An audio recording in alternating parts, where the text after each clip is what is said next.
Haymarket, it's Lincoln Late Night Live, the holiday episodes. Tonight, football coach and Nebraska icon Tom Osborne. Marvel comic god, artist Bob Hall. Lincoln food banker, Scott Young. Also, music from Mr. America's Got Talent himself, Joseph Hall. I'm Rod Fowler, along with Bill Maltus and the 88 Keys.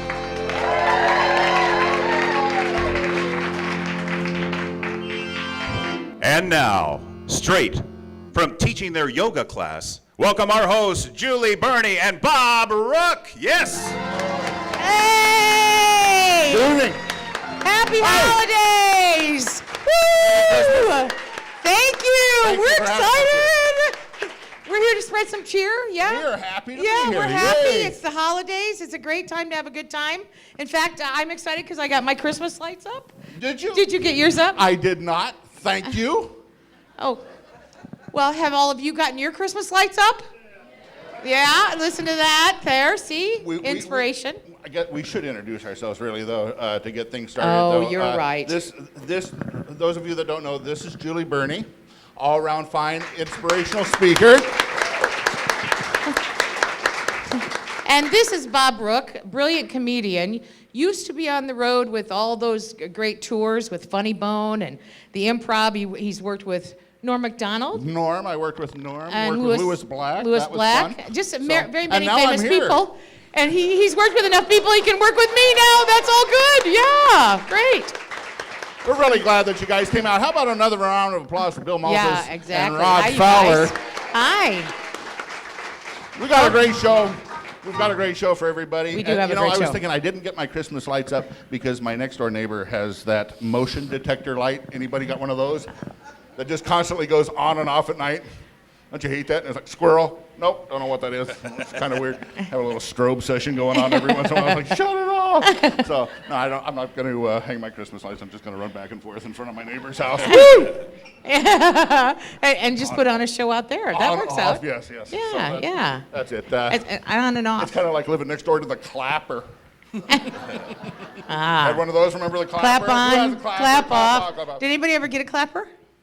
Oh, that's That's interesting. kind of a private joke. actually. Anybody had the Clapper? Is that Makes a for great too Christmas personal? gift. Yes. Yeah. You can buy a Clapper as seen on TV. Yes. How many of you bought those things? As seen on TV? Bought those? Does that ever work? I bought a Snuggie last year. Oh boy. Oh, Snuggie. I saw those ads. Those were like a big deal. Yeah, it was nice. It said, one size fits most. Did not fit me. I am the part of the most that it doesn't fit. So you had a Snuggie? I never had one, but I had a wedgie. Oh, yes.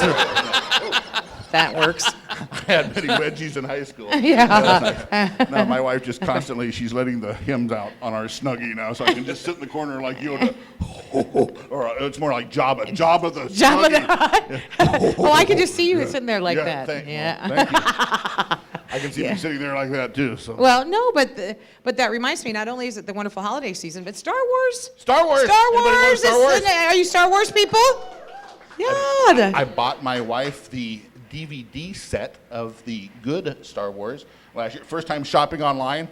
Anybody else shop online? It's a great deal. And then, I think I paid $20 for the DVDs, and then it was like 17 grand for shipping and handling. So Oh my God. They really get you on the shipping and handling. They should maybe call that something else. Shipping and, yeah. Yeah, yeah. Maybe the handling part. We're just going to tell, the film comes out this week, and we just don't want anybody to tell us the ending. Please. Because when I was back in my day at Northeast High School, thanks. Anybody? Okay, good. Yeah, we're the great. Okay, cool. But my driver's ed teacher, actually, he did this one time when I was learning to drive at Northeast, and then all of a sudden he turned to me and he goes, Isn't that weird that Darth Vader is Luke's dad? No way. I rammed right into a pole. Oh! So you had to take it again. So no spoilers. Yeah, there we go. No spoilers. Except we are going to give some spoilers because tonight we have great guests tonight. Tom Unbelievable. Osborne is here, everybody. Tom Osborne. Tom Osborne. Oh my gosh. He's had nothing going on, so he's like, Bob, I'll do this for you. Ain't got nothing going on. That's Happy right. to do it. Yeah, he hasn't been busy at Happy to all. do That's it. right. He came down to Scott Frost and me. I'm not bitter. It's okay. It's cool. You know, I actually worked with him once. Did you know that? Did not. Yeah, when he was congressman, he asked me if I would, because I go on a little speaking tour to the high school area around the Nebraska with him, and I thought I would open for him because that was quite an honor. But then he would speak first. So how do you follow Tom Osborne? How do you follow Tom Osborne? We'll ask the guest after Tom tonight. So that's what we'll ask him. So this is How'd what I that did. feel? I said that Congressman Osborne asked me to speak on behalf of all the athletes in Nebraska. Yeah, see, that works, right? I'm not going to ask for anything for Christmas other than maybe I just want to sit in a skybox just once. There doesn't even need to be a game going on. I just want. Are you going to ask him for a skybox? Wouldn't that be cool, Rod? I'll join you. Wouldn't that be cool? You and I. There doesn't need to be a game. We'll just sit there. Take a nap. That's awesome. Yeah. You guys are good at make-believe. You could pretend there was a game going on. That's true. That's true. right. We also have, who else do we have? We have Joseph Hall Joseph is here Hall. tonight. Yes, Joseph Elvis. Hall from America's Got Talent. From America's Got Talent. He does is a great brilliant. Elvis. Great That's Elvis. right. Yes. He used to be my neighbor. Have you ever smelled Joseph Hall? Oh, wow. I mean, he's great to look at. He's very talented, but man, he smells good. Seriously. Unfortunately, I'm going to fall in the category of having never smelled Joseph Hall. Maybe he'll let you smell him tonight. That'll be exciting. I'm going to stick with my wish for the skybox. Okay, all right. I thank I'll you for smell that. him. That's cool, though. That's Yeah. all right. Yeah. I wonder if you can get me a seat in the skybox. No, I actually have a scarf. I actually have a scarf in a plastic bag that he wore. So when I miss him, a little hit of Joseph Hall. Kind of scared what's going to happen to this suit after tonight. Being taken home. Anybody ever smelled Bob Rook? Yoinkers. Not good, but he does a great young Elvis. Yes, he does. Brilliant. I am working on the post-Hoagie Elvis. All right. Well, maybe we'll give that a shot later. We also have Bob Hall on the show tonight. No relation. Yeah, that's weird. We have Joseph Hall, Bob Hall. We could deck the halls. That Yeah. would be cool. It's That's a good. holiday. And then we have Scott Hall. No, I guess it's Scott Young. God, Maybe I wonder if he he'll wants let to us change change his his name. Yeah. We That have way our quota of halls today. There we go. apparently. But the talented So- Scott Young, the voice icon himself, is here. Scott Young. Give Scott a round of Yeah. applause. We're excited that he's here. But before we get to them, This you is know a- what time it is? This is a part of the show where Julie and I like to make fun of the news from the fabulous, wonderful paper that we have here in Lincoln. This is called Twinkle, Twinkle, Journal Star. Here we go. From the four corners of the earth, where everyone gets their news. Everyone? What about Channel 8? Sorry, buddy. Anyway, this is Sorry. Twinkle Twinkle Journal Star, where we at Lincoln Late Night share with you news from Lincoln's one and only newspaper. Today's news is brought to you by The Mill, including their new location in Innovation Campus. Coffee from The Mill. It's not just for breakfast anymore. Here's the news. Julie? You. Drum fill, go ahead. Thank you. Thank you for attending. We're ready rehearsal. for it. It's it's the holiday season, and Amazon. It's a shopping season, and Amazon is expecting an increase of sales by 30% this month. In related news, JCPenney at Gateway has hired one more checkout person.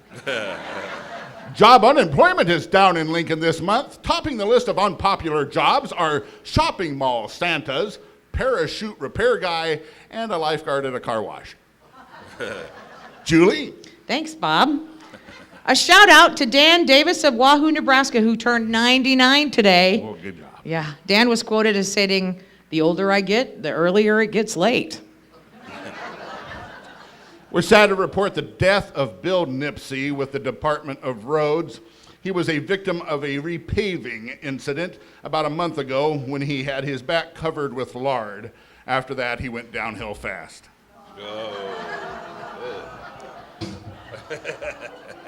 Julie?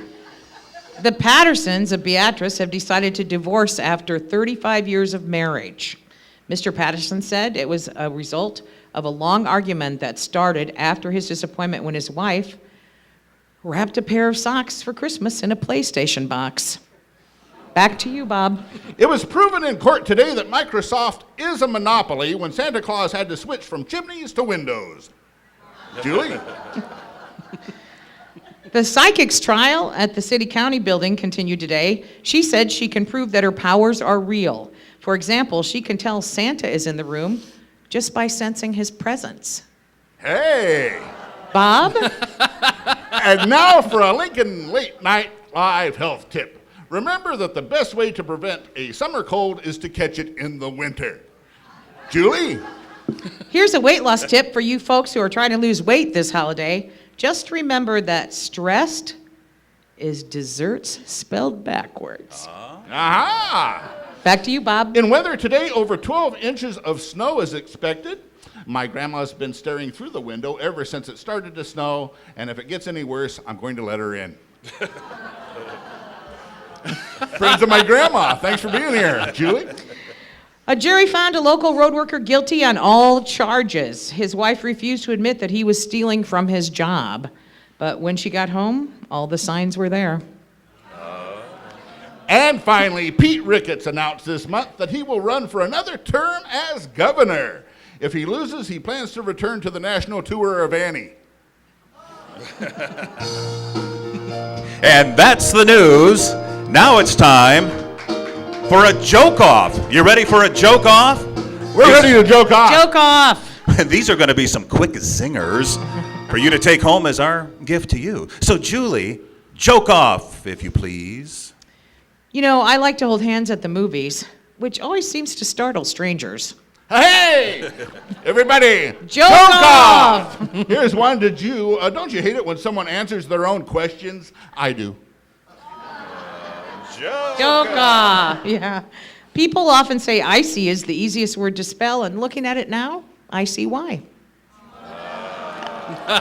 Yeah, I think that When was my one wife too. found out I replaced our bed with a trampoline, boy, did she hit the roof. Joke And those off! are Thank the joke offs. you! Hey, take those home with you. Thanks, Rod. Bill. Rod, Bill? And those are your zingers Okay, for the tonight. singers, there we go! We're going to be right back with Mr. Coach Tom Osborne.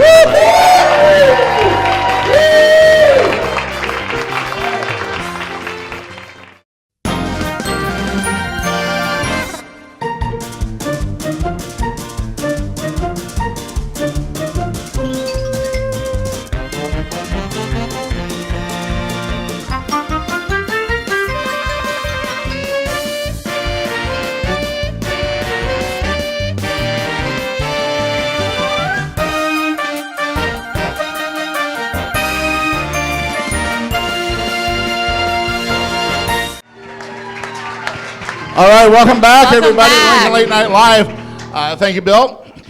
Hey, Rod. Hello. How you doing, man? I'm awesome. Good. You look awesome. You look good? That's right, you know how. Bill, good and ready for Christmas? Absolutely. Good. Rod, what are you asking for? Well, I've got my two front teeth. How about a vacation? Okay, Right? we can grant that. Yeah. Where should we all go? The only thing is we would miss you. Could you call it in from your iPad? Yes, I will. Thank you. We'd appreciate it. All right, let's get things started with our first guest, everybody. You may not have heard of this gentleman, but we're darn glad that he's here. Please welcome the one, the only, Mr. Coach Tom Osborne, everyone. Tom Osborne.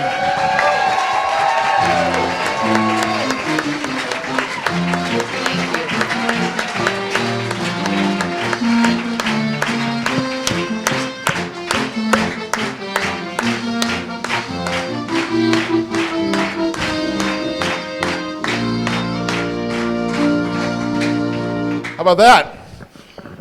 I'm overwhelmed. All right. Oh, you've never had that kind of a greeting or before? I don't think so.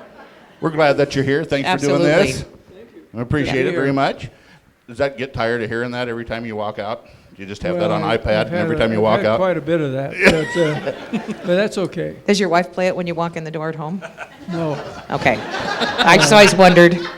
So, should I call you Coach or Tom? What do you prefer? Or congressman? I mean, what is your last I've title? been called a lot worse than those things. You've had so many titles. You just call me Tom, would be really good. Well, Tom's an all-around fine guy for being here and helping us Absolutely. kicking this episode off. So we appreciate it. What you been up to? Well, really, I've just answered a few questions and mostly work for teammates. Yep. Yeah, Yep, teammates.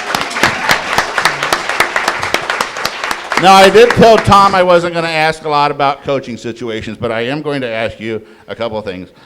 First, do you prefer vowels or runzas? I like them both. Okay. Yeah. Coach Miles. No, I'm just kidding. Coach Miles, he talks a lot.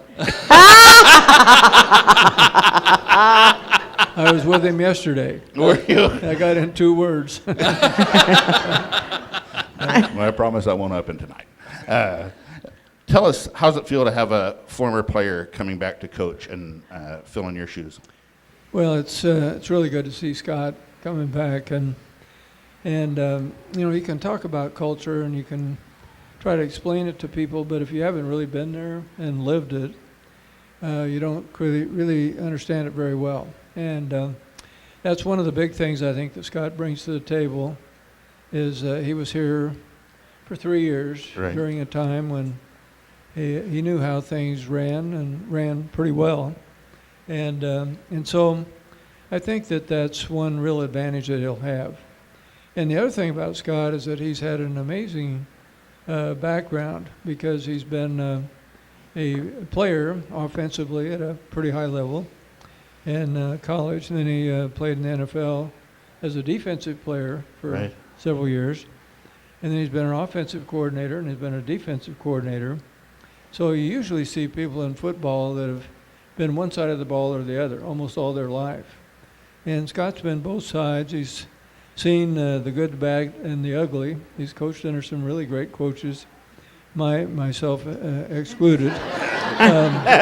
But guys like Bill Walsh and Bill Parcells and on and on. And so he's really well prepared for the job. I think he also knows how to treat players and remember that they're students. And I think that's important for that job, don't you think so? Absolutely. Yeah, I was down there in August and talked to his team, watched practice, and he has great chemistry on that team. So that was really good. Yeah, he's got to have great leadership skills for people to follow him there. I think it's also important to remember, I think it's great that he's here, but I also think we want to make sure that we give Scott the time that he needs. This isn't going to be a real fast turnaround. Well, absolutely. When we saw this year just a change from a 4-3 defense to Right. a 3-4 defense, and everybody thought, well, this is going to be great, but those kind of changes don't occur overnight. And so now you're going to have a new offense and a new defense, a new kicking game coordinator. So a lot of things are going to be new. And I remember when Bill Snyder went to K-State, it was about 5 or 6 years before he turned the corner Right. and went to a bowl game, period. And I'm not saying it's going to take 5 or 6 years for Scott, but I think so many people see, well, Scott went to Central Florida and they were 0-12. Next year Which they is pretty win. miraculous on its own. And yeah. Next year they win 6 games. And this year they win 12, and they're the only undefeated team in college football. So I Right. could see Nebraskans, they're usually pretty optimistic. And I can see them think, well, if it takes more than 2 years to have an undefeated season, it's not good. But it's going to take a while, and I hope people understand that. Yeah, I think he handled his press conference really well when he said, we're going to win some and we're going to lose some. This just isn't going to happen right away. Yeah. But he does bring that tradition back that I think we've been missing. Yeah. I'm born and bred in Nebraska, and so I know the great things that you brought to the programs. My father knew Bob Devaney well, and I know Bob was a big influence on you as well. I knew Bob too. And much Yeah. better than my dad did. Yeah. Much better than my dad did. And when you got the job, I mean, you know, hills and valleys, right? And then all of a sudden you just took off and bang, national Yeah. championship, national championship. And you are now the standard by which everybody else lives. I'll tell you what, if you lost Oklahoma, that was a valley. Oh, yes. That was a big valley. and so I think at that point the upside was very slim and the downside was huge, you know, because I took over after Bob and we'd had 2 national championships in the last 3 years. So the only good year was a national championship. And but I altered those expectations and lowered them considerably over the next few years. How do you think Moose is doing for an athletic director? I think Bill Moose is a good choice. He's very easy to talk to, very down to earth guy. You know, when he left Oregon as athletic director, he went back into the cattle business for 5 years. Oh, I did not know. So there's an awful lot of people here in Nebraska that will relate to that. And then, of course, he was athletic director at Washington State for the last few years. So he's had a lot of experience, but I think he's a good people person. And I really think that's probably the primary trait that an athletic director has to have is good people skills and encourage the coaches and get to know people. And you need to know the guy that works down in the food line and the cafeteria and the guy that sweeps out the gym and all those kind of people. And I think Bill will do that. Tom, what do you, besides football, I want people to know, what else do you enjoy doing for fun? Well, I'm a very boring guy, as you know. But I do like to do some fishing. And I'm a pretty avid fly fisherman. And that's for people that are really old that can't hit a golf ball anymore. And so I do quite a bit of that, do a little bit of hunting. And but my main job now is working for teammates. And see, what we do is we're mentoring over 8,000 young people at this point, which means we have 8,000 mentors. But we're graduating 600-700 kids every year from high school. So we lose a lot of those mentors. They've been with those kids for 5, 6, 7, 8, 9, sometimes 10 years. And oftentimes after they've been with that young person that long, they say, well, I've done my part, so I'm going to quit. Right. We get a few of them to renew. And then we always have people that are moving when somebody changes jobs or whatever. So we have to recruit about 1,500 mentors a year. What do you look for in a mentor? I mean, if somebody wants to become a mentor in part of teammates, how would one go about doing that? Well, you don't have to have a real unique set of skills. We have mentors that are... You're in, Bill. Good. Yeah. That's good. Hey, you too, Rod. That was good. You have to be 19 years of age and a high school graduate. Sorry, Bill. And we have Bill's out. It was a tough room, I tell you. We had about that high school graduate thing. But we have mentors that are 19 and we have mentors that are 90.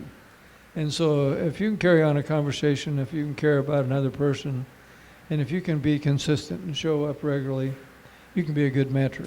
And I think it's really important to have good listening skills and be able to walk a mile in somebody's shoes. And we really try to make sure that our mentors don't come in with a 3-point plan, meet with a kid for a couple of weeks and then say, well, I know what's wrong with you and I'm going to fix you.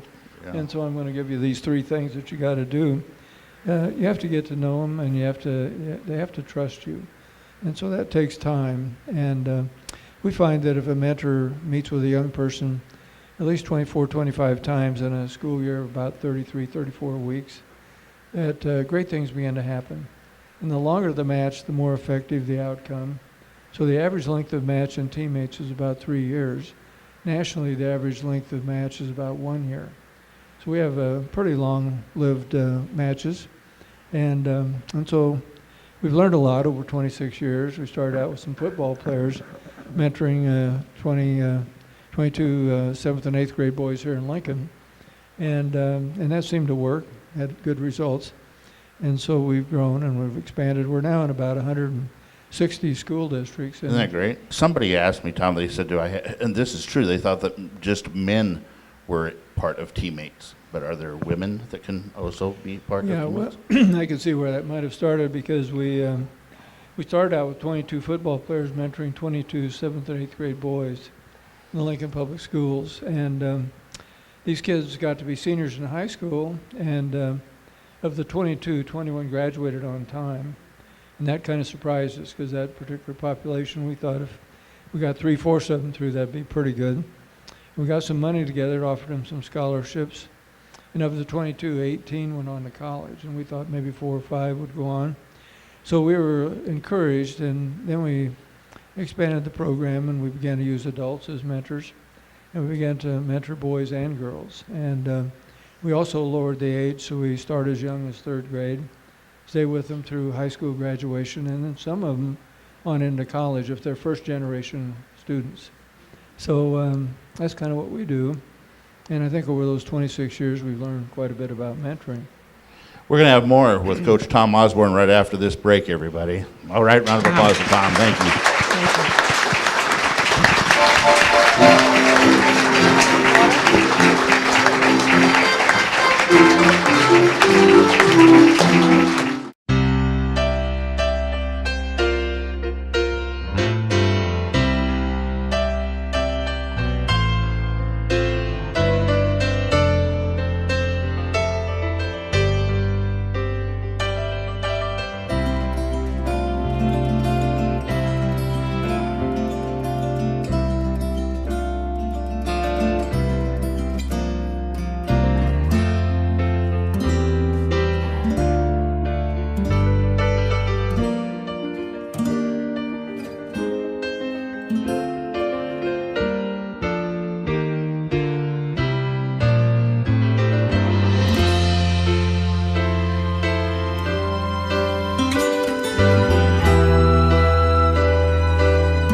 Welcome back. Welcome Thank back. you very much. We're here with Coach Tom Osborne. Thank you for being back here over the top. Thank you so much. Go ahead, Julie. Well, I asked you, and I wondered if the people that, would they be mentees? Are those the people that are in the program, the kids? Do they come back and mentor then? Have you ever had that happen? Yeah, we have a lot of them that have come back and become mentors. So, we started 26 years ago. So, as a result, we have a large number of, I often read the applications of teammates, mentees who have applied for scholarships, because we have about $2.9 million in scholarships to go to college for these kids, so I read their applications, and almost every one of them says, I've seen what this has done for me, and therefore I want to give back and I want to become a mentor myself. And a lot of them are mentors even while they're in college. So that's been gratifying to see that. That's amazing. That's great. That's amazing. So, Tom, you quit coaching and then you went into politics. What did you like better? I was hoping that you wouldn't get around to politics. Well, obviously, I enjoyed coaching more than I did politics. Because you could actually move things down the field. Yeah. Well, you knew where the goal line was. There you go. You knew what was out of bounds and what wasn't out of bounds, and so politics. You know, the good thing about being in Washington was this: you could actually do something about educational policy. You could do something about military events, foreign affairs, those kind of things, which you could be president of General Motors and you couldn't do that. And so there were some things that I was able to accomplish that I thought were good. And but it was frustrating because there was partisanship even at that time, which has been 10 years ago. And the colleagues that I have had at that time that are still there tell me that it's much worse now, and I think it is. And so it seems that for the average politician, and this is not everybody, the average politician's main goal is to get reelected. Right. And then secondly is to have his party or her party in the majority. Because if you're in the minority, you can't accomplish anything at all in Washington. Because you control every committee, you control every bill that gets on the floor. So as a result, people get to the point where they would do almost anything to win, to get reelected, and almost anything to get their party in the majority. And sometimes that involves some outright chicanery and falsehoods, and you hate to see that. And so I used to go to the Big 8 meetings, and there'd be 8 guys sitting around the table who were football coaches, and we knew that probably 2 or 3 of them weren't going to be back the next year. And so we had intense competition. But I would say the camaraderie and the general level of integrity in that room with those football coaches, in spite of the intense competition, in some ways was better than it was in Washington. And now, having said that, let me tell you that there are probably more good people in Congress than most people think. Not everybody is out for themselves, but unfortunately there are a lot of them that are. And so it's a difficult landscape right now to navigate. And I hope somehow, some way, the one thing that seems to unite the country is some type of external threat. I was there during 9/11, and for 6 months, I would say the partisanship went away and everybody worked together. Everybody's really concerned about the country. Right. And so I'm hoping that we don't have a catastrophe, but that seems to be the one thing, the one comforting thing, is that I think if we do have some real external threat that's really dangerous, that generally people will pull together at that point. Right. Rod, we told you that you get one question per guest. This is our Rod Fowler Per question, guest? everybody. All right. Well, Coach, I had the honor of interviewing you when you were in politics. Bill, could you move? I can't see the coach. Yeah. There we go. Excuse me.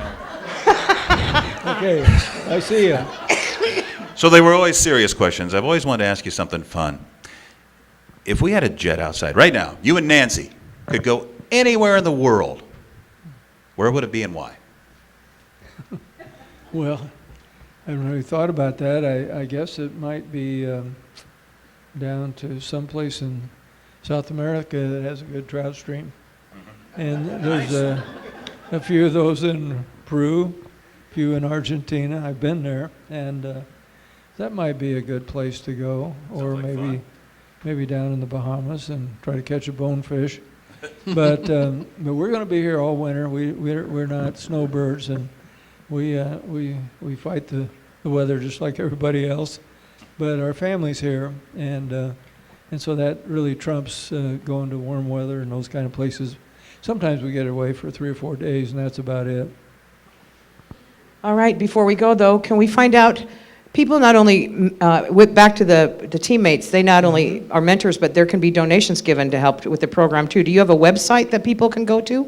Yeah, it's pretty simple. It's teammates.org. Oh, well, I should have just known that. Teammates is one word, TEAMMATES.org. And so we'd be glad to hear from you. And particularly, we really need more mentors, and because we always have about a third more kids who want a mentor. Just here in Lincoln alone, we have 800 kids on a waiting list. And Wow. Yeah, Tom and I were talking before the show how important mentorship and is more important now than ever before. My daughter is going to graduate from UNL next week. Whoop, whoop. Yeah.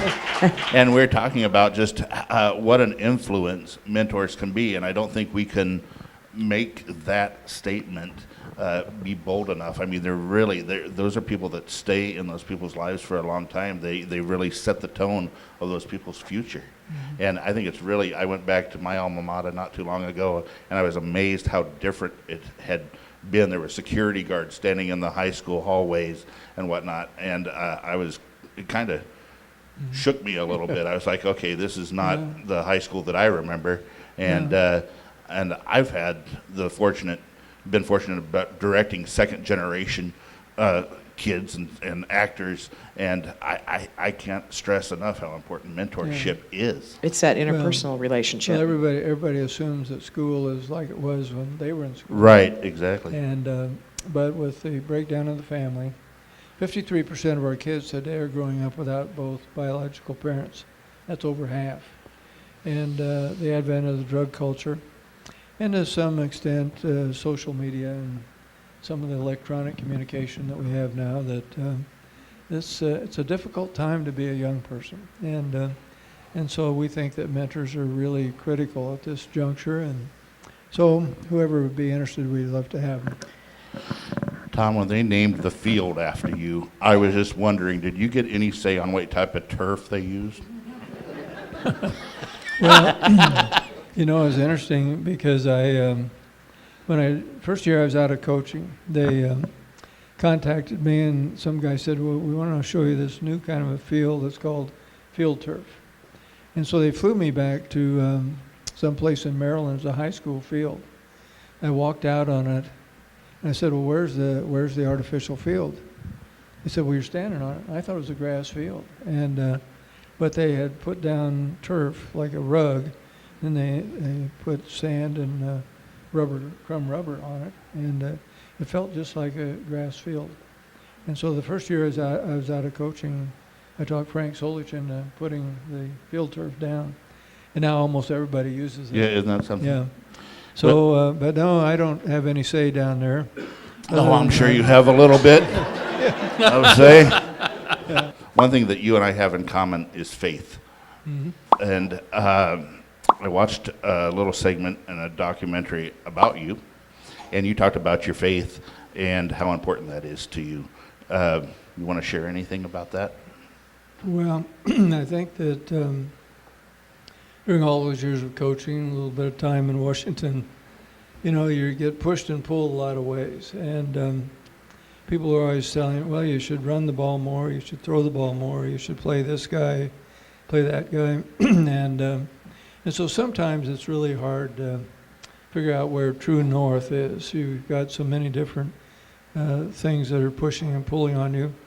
And that's not unique with coaching. I think that's true of most people. Our culture bombards you with television and movies and social media and values that are shifting and family and all kinds of things.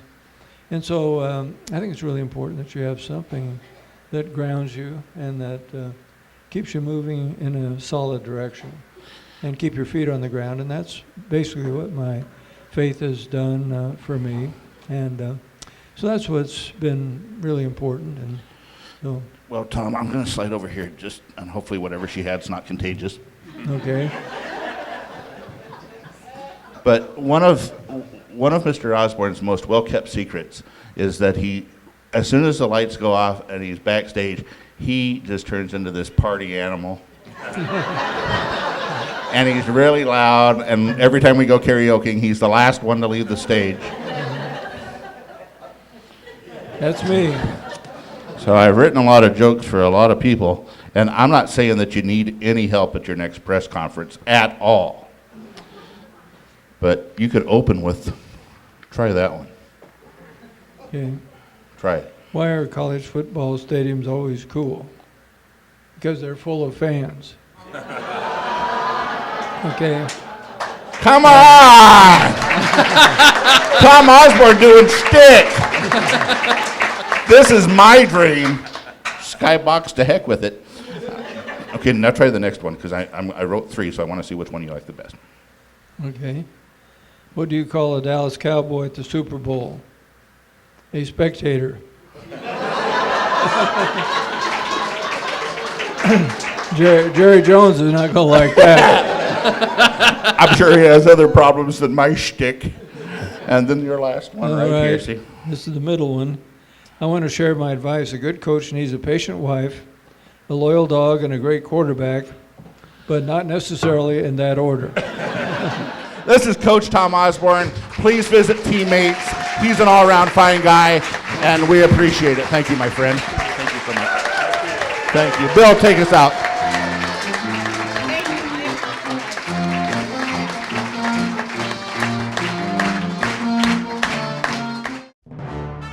Quality, affordable theater. The place where the arts deserve attention. The TADA Theatre.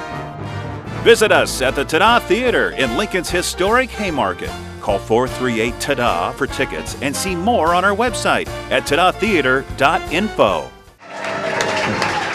Welcome back to Lincoln Late Night Live. I'm Bob Rook. This is Julie Burney. That's Bill Maltus right over there, and Rod Fowler right there. Thank you, gentlemen, for being here with us. We appreciate it. Absolutely. Absolutely.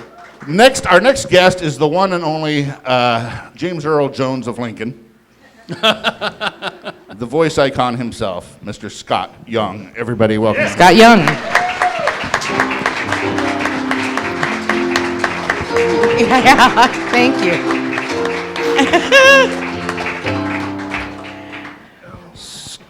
How are you? Are you going to Good as gold is how I am. You going to I'm stay trying- for Scott? Because I'm okay. All right, gotcha. Nothing's setting me off. Okay. Scott now works for the Food Bank of Lincoln. Yes, sir, I do. Why transition from broadcasting into the Food Bank? Seemed like a good idea at the time, Bob.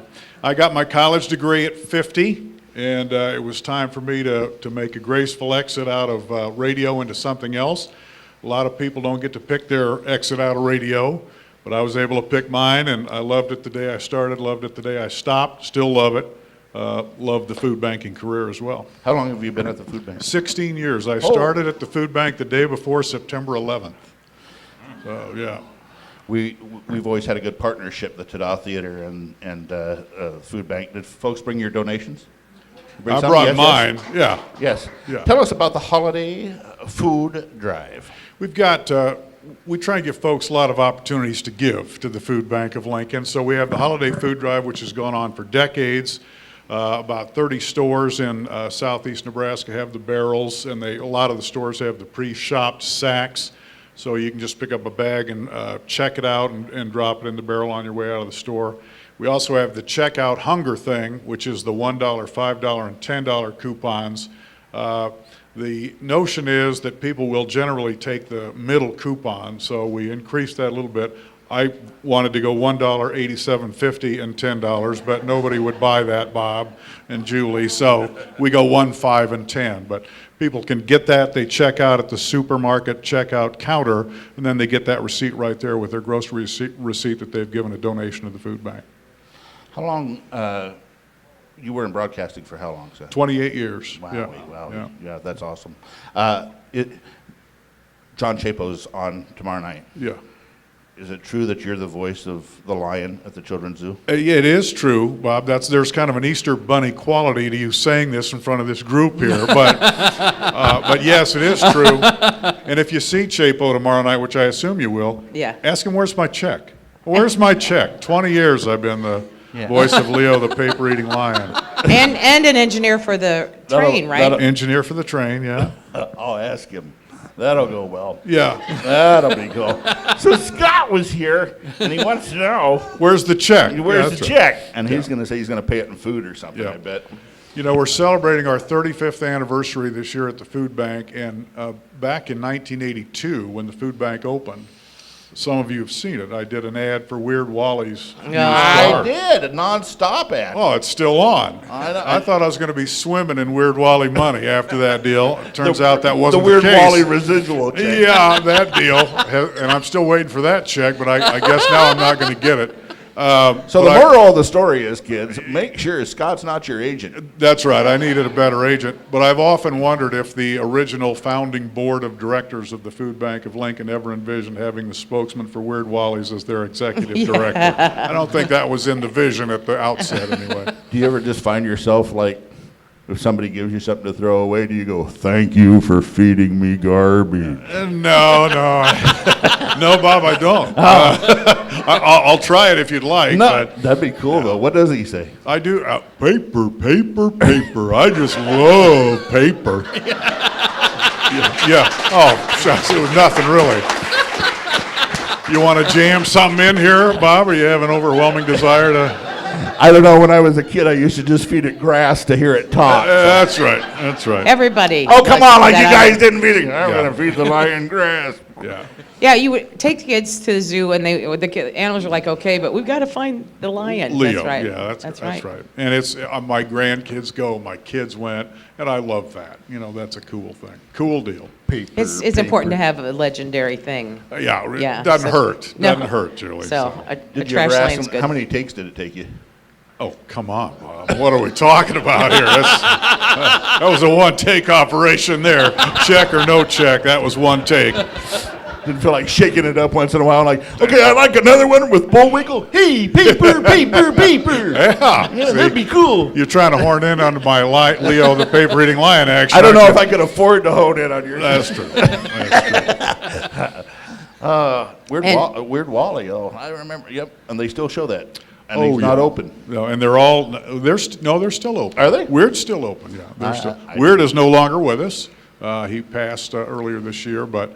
And they played the commercial to show. Yeah. Weird Wally's is still Usually going. they play that commercial like when I'm dozing off, at like at 1 o'clock in the morning. They and all of a run sudden late, Bob. You show Yeah, up and they- you're like, they "There's run Scott," late, yeah. Rod Fowler, if you'd be so kind, the Rod Fowler question for Mr. Scott. The question of the Young. night. You know, Scott doesn't like to toot his own horn, but I will for him. I'll tell you what he and his colleagues have done over there at the food bank and what this community has done to help them with donations.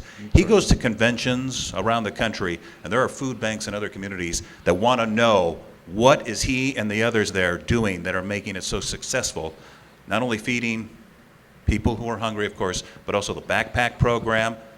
I'd just like you to talk about that because that is so huge. You know, our child hunger programs have been mighty successful. We started at Clinton Elementary School during the 2004-2005 school year. There was an article in the Journal Star about a backpack program in Missouri. And I got 2 calls that day, one from Diana Pasco, who was a teacher at Clinton Elementary School, who wanted a backpack program at Clinton because 90% of the kids over there were in the free and reduced lunch program. And you know, I kind of put her off. I gave her a song and dance, which she clearly recognized as a song and dance, and I said, well, we'll talk about this. And then about 5 minutes later, I got a call from Nancy Ganser, who was the wife of Jim Ganser, who at that time was my dentist. And Nancy said, you know, we need one of these programs in Lincoln. I said, well, if you'll help, Nancy, we'll launch one. She said, well, I'll help. So I said, okay, we'll launch one. And I called Diana Pasco back, and we started with 50 kids in Clinton. This week, in our child hunger programs, and it's better framed as this month, we'll serve over 5,000 families in our Awesome. child hunger program. That's So, amazing. yeah, that's great. Thank you. I was listening to Tom Osborne talk, and he and I talked a little bit backstage about, you know, the needs that so many kids have now. And I think this year the new number is 48% of the children in the Lincoln Public Schools are in the free and reduced lunch program. Nationally, it came out a year and a half ago that 50% of America's kids are in that program. You know, and I think that's a crisis, and it's a crisis for not just those kids and families, but it's Right. it's going to impact all of us over time. So we've got a lot of circumstances that need fixing, and the child hunger programs that the food bank does, and what Teammates does, and what so many organizations in Lincoln do, are having a great impact on kids and families. But there's a lot of trouble out in our communities. If we can help, how can we help? Website, tell us about it. LincolnFoodBank.org. We're always looking for time, talent, and treasure, your big 3. This is a particularly heavy giving time of year for which we are eternally grateful. But I would urge people to give to all of the charities. You know, we have we have about 55 agency partners in southeast Nebraska. We serve 16 counties, a bunch of them, probably 35 of them are in Lincoln. Those folks need help, and they're doing great work. And as I think about this, somebody like Matt Talbot Kitchen or the People's City Mission, they're not just serving their guests and clients, they're serving all of us. So I just encourage people to think about what kinds of causes they're most interested in. Teammates is a good one. We're all doing great work, and we're all trying to do a lot with not a whole lot of resources. So, you know, figure out who you'd like to support, and then support them. And I would also say, not just at Christmas. You know, I mean, I also think it's neat with the it's a year-round deal. nonprofits. I being in the arts, Yep. we need donations as well. But I think it's really cool when the nonprofits network together. And this is TADA's 18th year of partnering with the food bank That's and right. making sure we get Yeah, you a barrel. thank you, Bob. Yep. Thank you, Julie. Get your barrel Julie's done food. a lot for us, too. Okay, I'm gonna let you. I didn't write you a joke, but we would like you to be our Christmas poet laureate, if you'd be so kind. I'll try. This is Scott Young, everybody. Okay. This is Dreaming of Christmas. I'm dreaming of a white Christmas, just like the ones I used to know. But to be honest, I drink so much, I won't even notice if it snows. Thank you, Bob Rook. That's just fantastic. Oh, here's another one. Oh, yeah, here we go. Yes, Okay. this will be great, and this is awesome hearing the lion do this. Yeah, yeah. Oh, yeah, this is a nutcracker is what it is, and we could go on for hours about that, couldn't we? On Christmas Eve, a nutcracker is turned into a handsome prince. Clara saves him from the Mouse King and goes to the land of sweets and mints. There they dance around for a bit before the prince takes Clara as his belle. And they marry, and that's the end, and that's the entire show in a nutshell. Thank you All very right, much. Scott Young. Hey, thank you for being on, my friend. Support the food bank. We'll be back after Thank this, you. folks.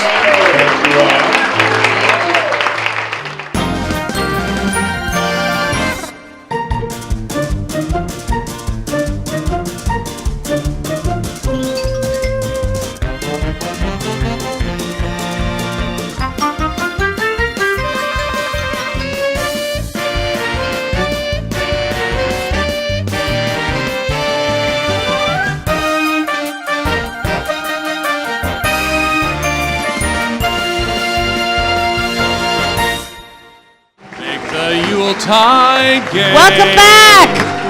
Welcome back. Thank you, Bill. Our troubles will be miles away. Yes, Bill Maltus. And Rod was singing with them as well. So a little holiday spirit being spread around. Merry Christmas. Merry Christmas to you. That was awesome. Well, we We'll do the appreciate you Russian folks being carols here. next time. What'd you say? We'll do the Russian carols next time. Yeah, that'll go over huge right now. Yeah. Yeah. Russian carols. We love the Russian carols. Everyone sing along. Come on. Okay. I'm very excited for you to meet our next guest. Were you going to say something? Not now.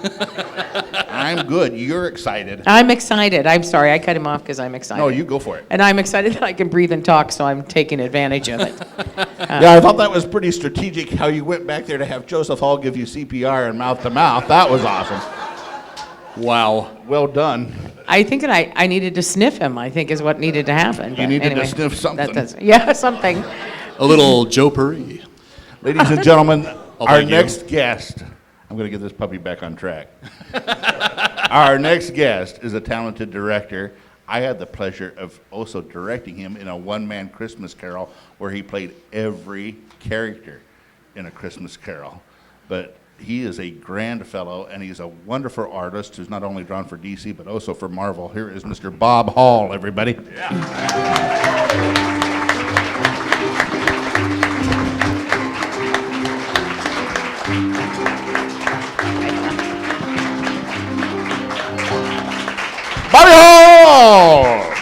thanks for being on, man. Yeah.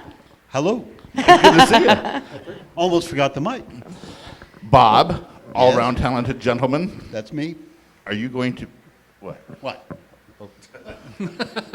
Show us what you brought out. My latest thing, it's an educational comic that I did for UNL about the measles virus. They called me up and said, "You want to do an educational comic?" I said, "No." Why? Because I remembered them from when I was a kid. They were the dullest things in the world, the endless panels of guys in white coats standing around pointing at blackboards. And they said, no, we want you to write it, and it will be personifying the measles virus as some kind of character, a villain. And we decided on a carnival barker, and it's the Carnival of Contagion. He enters the dreams of susceptible kids and takes them to the Carnival Can I of hold that for Contagion. you? You may hold it for So, me. like And Vanna? in fact, I've got to admit that the villain, I'd never have told him this, is somewhat patterned after somebody on the stage. Mr. Rook. Look at that picture. Hold it up right beside you. We need to see. Hey, that ain't cool, man. See, look at that. I don't know. Well, first of all, I wish I could sit like that. That'd be nice. If you were writing that thing, you could. Yeah. Well, okay. So I guess we know who's going to get cast when it goes to be a movie. Well, yeah, Scott Young. That's I right. apparently have the same agent. You definitely get the role. That's awesome. Well, thanks. Can I keep this? Sure. Good choice. There you I'm go. going to keep holding it. So, for people Bob, to tell us, show 'em. when did you start drawing? When I was 4, 3, something like that. 2, 1. Yep. Good. When they As let long as- you hold sharp As things long as I finally. remember. Yep. Like they can read it. Well, but they don't have to read it because it's just a beautiful You piece of art in itself, isn't it? You can read it without buying the comic you are. by going to Love Library. They now have this all blown up poster size each page, and you can go through the second floor of Love Library and read the whole thing on their wall. Oh, my gosh. It's up through the 7th of January, and then it goes to University of Nebraska Medical Center in Omaha to their library. Wow. Yeah. So does this give you a new outlook then on educational comics? I'd love to do another one. Well, we have to find another virus. There's so few to choose from. Wonder which Bob, one will be it next. For the folks that don't know, that are in our audience, did you draw for DC first, or did you draw for Marvel first, or who did you draw first for? I drew first for Charlton Comics in 1975. And there was a company called Charlton, and almost everybody started at Charlton because they would hire anybody. And you got almost nothing, but you got into the business. And then from there I went to Marvel, and was with Marvel for until 1990, when a company called Valiant asked me to come and write as well as draw. And that's just, once you've done that, there's no going back. It's much more fun. And so I did a character called Shadow Man, and did a crime thing called Armed and Dangerous. The first issue all about why was that severed head in the dryer. I based all of this stuff on things I read in the New York Post when I lived in New York. And then I went to DC and did Batman stuff. And then I started a Shakespeare company. So life is strange. How did you get to Lincoln How did I get to Lincoln? Well, I'm from Lincoln. originally? And in the 1990s, a dear aunt who's now departed revealed to me that I was adopted. And this happened while I was living in England. And I decided, yes, I've got to come back to live in Lincoln for a little while and find out about this. And while I was here, I had the chance to start Flatwater Shakespeare. So I ended up staying, which turned out really well because I met my wife and all is well. And I met Bob Rook and got to play that strange thing where I played all the roles in Christmas Carol, which was the epitome of my career, the apex. Now, Bob did a really cool set for me, too, when I directed Annie. I absolutely did not want to direct Annie. This was not here. This is at another theater. And I remember calling you and saying, hey, you remember the Harold Gray comic strips? And we're both fans of comics and and he says, yeah.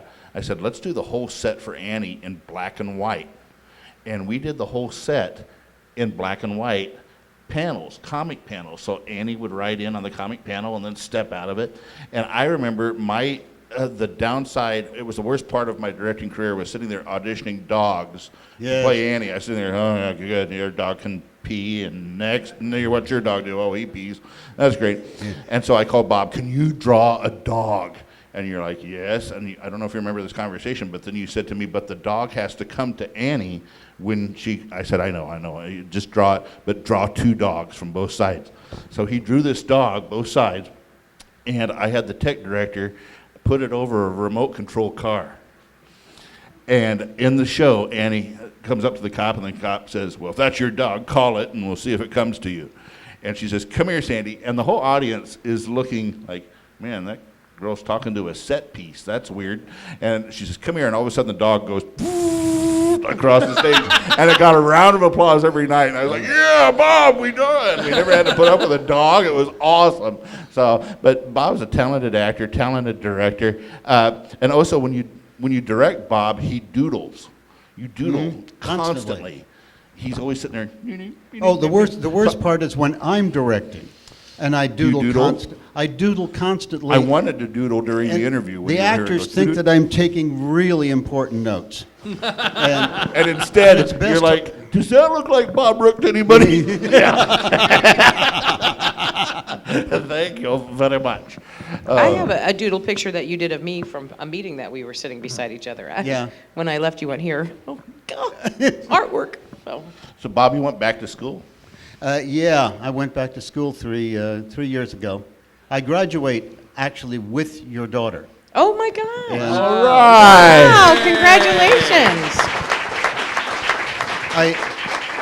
I didn't want to learn anything. I just wanted to go into the Guinness Book of Records as the world's oldest grad student. So, but no, I went back to and got an MFA in art because I wanted to do a lot of painting, and it was a good way to get back in the studio. It had been something I'd been wanting to do for years, but of course you keep putting it off and saying, yeah, I'll do another comic, or I'll do this, or I'll do another show. And it was a way of really focusing on getting back into the studio. I just did my thesis show at the Iron Tail Gallery, and now the show has moved up to Metropolitan Community College in Omaha and opened last night. So great. And I sold my first painting as an MFA. It means I'm a professional. Yay! That's awesome.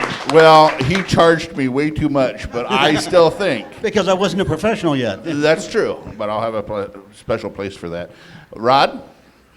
Well, Bob, as Bob said, you're so darn talented, not only as an actor, director, but an artist. And I was just wondering, do you have a favorite? Bill, I told you. Bill, duck. I'm down sorry. again. Disembodied Down. voice, yes. Do you have a favorite character or superhero? Ultimate, the all-time?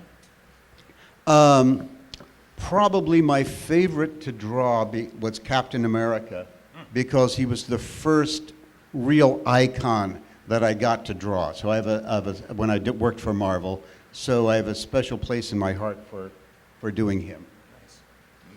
Has the big boom of all the films, like X-Men and everything, has that changed the comic book industry in any way, shape, or form? It would be a long story, but everybody thinks that the comic book industry collapsed in the year 2000. It collapsed. Marvel went bankrupt. DC didn't, only because they were owned by Time Warner. And then the movies happened. And the comic book industry, the big two they call them, have become a farm team for the movies.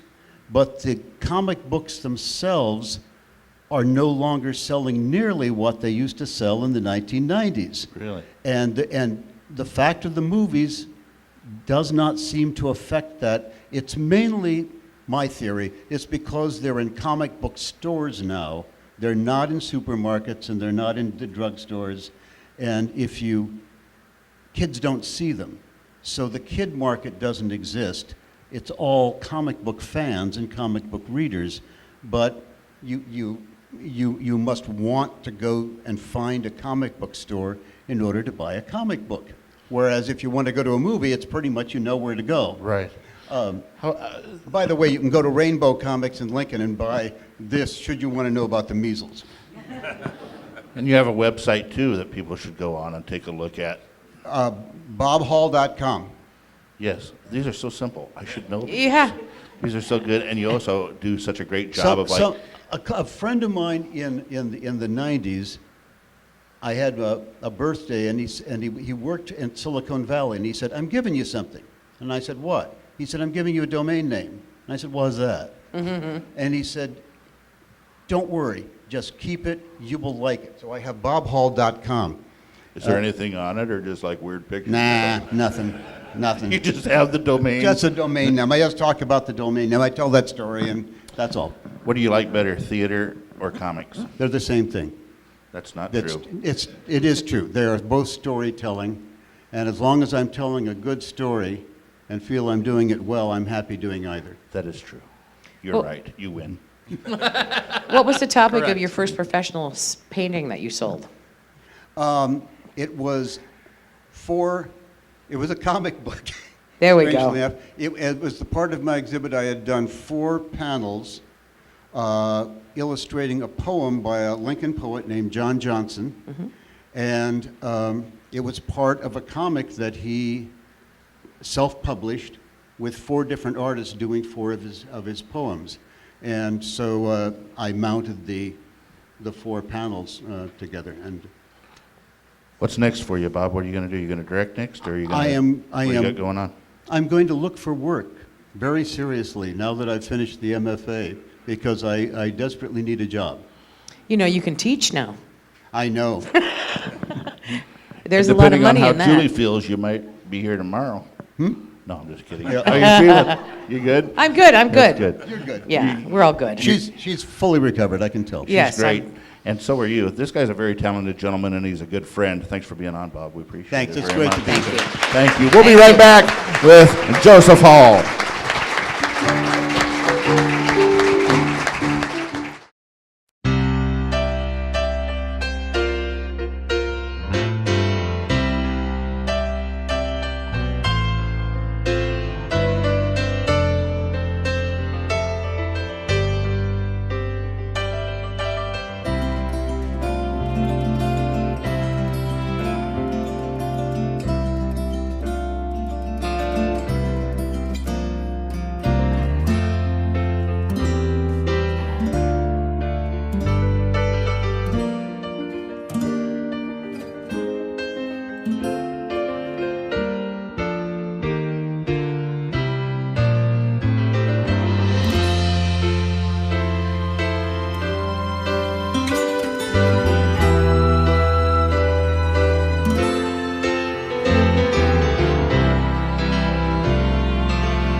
Welcome back to Lincoln Late Night Live. We appreciate all you folks being here tonight, and we appreciate Bill Maltus right there and Rod Fowler. Give them a round of applause if you would, please.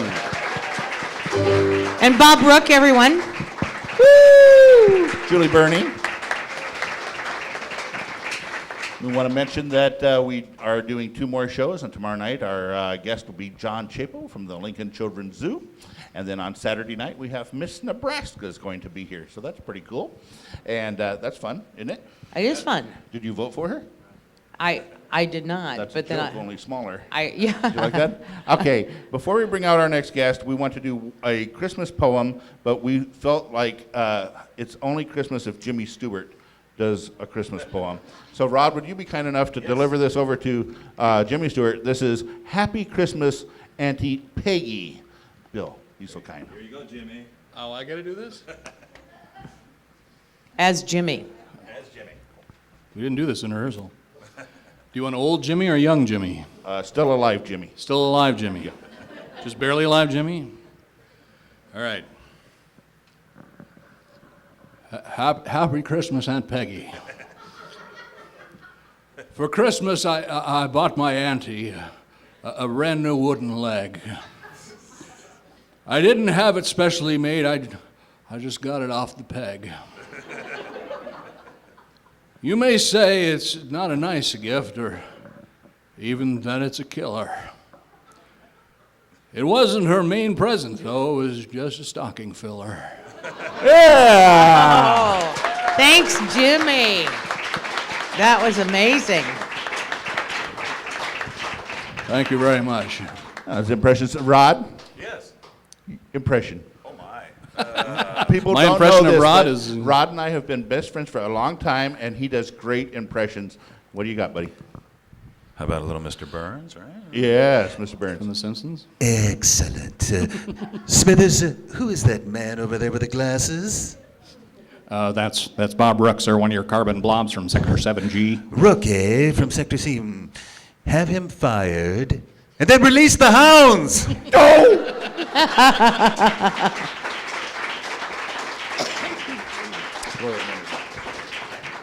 All right, we're very excited, and you know I'm excited to bring out our next guest. He has been on America's Got Talent, travels all over the country, a handsome, talented, Well-smelling. guy. Let's bring out Joseph Hall. Please help us welcome. How you doing?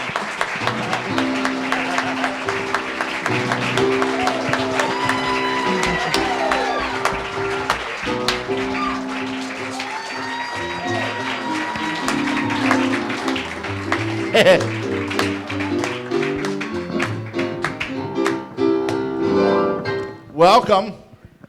Thank you. How are you? Welcome back to Lincoln. I'm great. I'm wonderful. Thank you very much. Thank you. It doesn't offend you that I say that you smell good, does it? No, in fact, when you said that, I made sure I put some more cologne on. That's good stuff. Thank you. You don't know Would what you you're like me missing. So you started your Elvis career here in Lincoln. I did. Yes. And you used to be my neighbor. I did. That's yes. right. That's how we went. Yeah. Yep. And No Small world. yes. And then where did you? I mean, you were here in Lincoln when you got the America's Got Talent show. Joseph, how Right. did you start doing? I don't like impressions. I think it's more of a tribute. Is that a fair word? Tribute's a good word. Yeah, tribute. How did Yeah. that start for you? Well, a lot of people, I'm 33, and so a lot of people wonder, how did I get into Elvis? And as a child, we moved around a lot, 17 times before I graduated high school. And so we listened to a lot of Elvis in the U-Haul, for sure. And that's kind of how I came across Elvis. And then when I turned 21, my dad took me to Las Vegas, and I saw a show out there called Legends in Concert. And there's a gentleman out there by the name of Graham Patrick from Europe.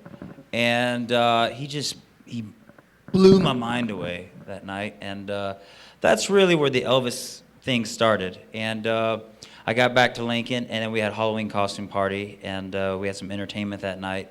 And afterwards, I went on stage and did my little Elvis bit. And then there was a lady here. She had the Roadhouse on 14th Street, Linda. And she said, do you do this? And I said, no, not really. And she says, well, why don't you come to my bar and I'll pay you? And so I said, okay. So I did that one night and thought that was it. And then at that time, I was working at the restaurant with my dad, and as customers would come in and they'd say, were you that Elvis guy? And that was me. And so I started doing Elvis on the side on the weekends for about a year, and then I went on America's Got Talent. Tell us about that process of auditioning for that and how you got selected for that? Well, it's sort of funny because my dad called me into his office one day and he said, Joey, he calls me Joey. Your dad called you into his office? Yeah, he calls me into his office and he says, Joey, he says, we got our first gig outside of Nebraska. And I said, what is it, Dad? He says, you're going to Chicago. I said, going to Chicago? That's great. I can't wait. He says, yep, go there, show up in your leather outfit, and Grandma will be there waiting for you. So I said, okay, great. So I flew to Chicago, got there and put on the leather outfit, and then I found out that I was waiting outside this big place on Navy Pier, and I waited out there for about 8 hours. And Is this like a cruel joke that your dad did I to you or didn't know something? what was going Put on. When your I got leather- when I got to the Navy Pier, there were so many characters and so many different people from all different walks of life, and so I was there, and I waited 8 hours. I finally got into this little room, and they said, who are you? I said, I'm Joseph. And they said, what do you do? I said, I'm an Elvis tribute artist. And they said, you have 90 seconds. I was like, okay, great. So I did 90 seconds of Elvis, and then after that, they called me and said, you're going to L.A. So I said, all right, cool. So I went to L.A., and I did Hound Dog in front of Sharon Osbourne and David Hasselhoff. And Sharon said, I have shoes older than you, but I'd like to try you on. That's Yes, what she said. yes, I yes. remember that quote. I have a shirt that says that, actually, with your picture on it. Yeah. It was one of the coolest experiences of my life. It really was. And she was such a sweetheart, and she's got a lot of great energy.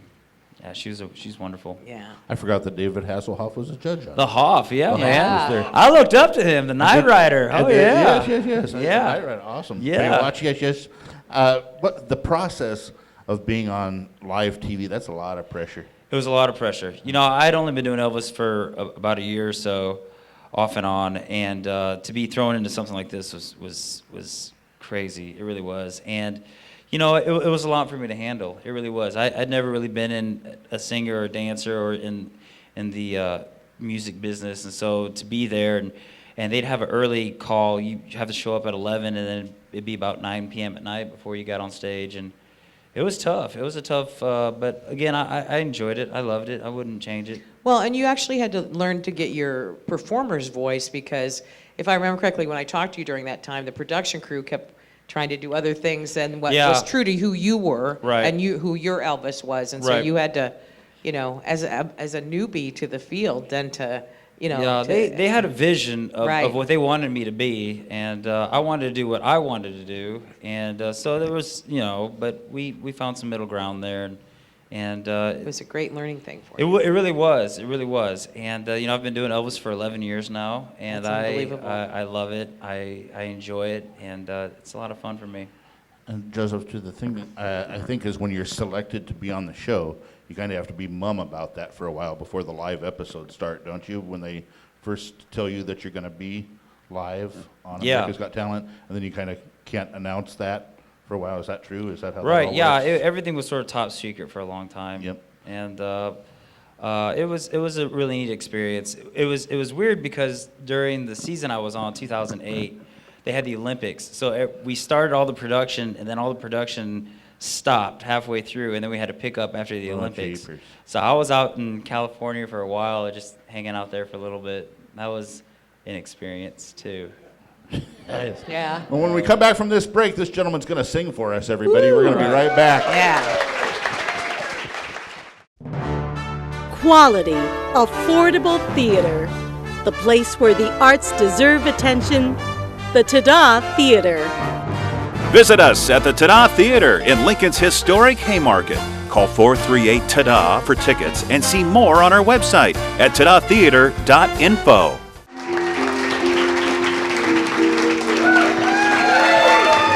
Welcome back to Lincoln Late Night Live. We want to introduce our very special musical guest tonight, Mr. Joseph Hall, everyone. Thank you. This song's called I Need Your Love Tonight. Oh, I love you so. I can't let you go. Oh, don't tell me no. I need your love tonight. Oh, gee, the way you kiss, sweet D, too good to miss. So I'll wait. I want more of this. I need your love tonight. I've been waiting just for tonight to do some loving and to hold you tight. Now tell me, baby, you gotta go. I got the hi-fi high and the lights down low. Hey, yeah, you better stay. Ooh, power, you better stay. Pow, power, don't run away. I need your love tonight.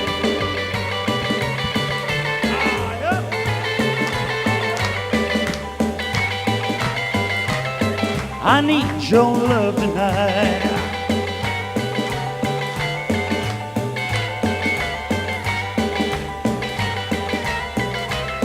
I need your love tonight. Oh, I love you so. I can't let you go. Oh, don't tell me no. I need your love tonight. Oh, gee, the way you kiss, sweet dear. Too good to miss, so I wait. I want more of this. I need your love tonight. I've been waiting just for tonight to do some loving and to hold you tight. Now tell me, baby, you gotta go. I got your hi-fi high and the lights down low. Hey, yeah, you better stay. Ooh, wow, you better stay. Pow, power, don't run away. I need your love tonight. I need your love tonight. I need your love tonight. I need your love tonight. I need your love tonight. Nice. Woo, wow. Joseph Hall, everybody, Oh my right gosh. there. That was amazing, as always. Yeah. Thank you. I want to thank Joseph Hall, everybody. Nice job, Yeah. my friend. Thank you for doing that. We appreciate it very much. And- We also want to thank Scott Young. Give Scott Young a round of applause, too. Bob Hall as well. Bob Hall. And, of course, Coach Tom Osborne. If we want to find out more about you, young man, how can we Website? find out more? www.josephhallelvis.com. Awesome. And he's got a special show coming up to raise some money for his son's. My son's youth baseball team, February 17th, Playmore Ballroom. For information, just check out the website, josephhallelvis.com. We appreciate you being Thank here, you my so friend. much. Good job. Thank you Round of Thank applause, you. Rod Fowler, everybody. Rod. Bill Malton's right there. Bill. Oh, the cast and crew. Good job, team. We'll see you guys next time. Thank you for tuning in. Thank I'm you. Bob. I'm Bernie. Good night. Happy holidays.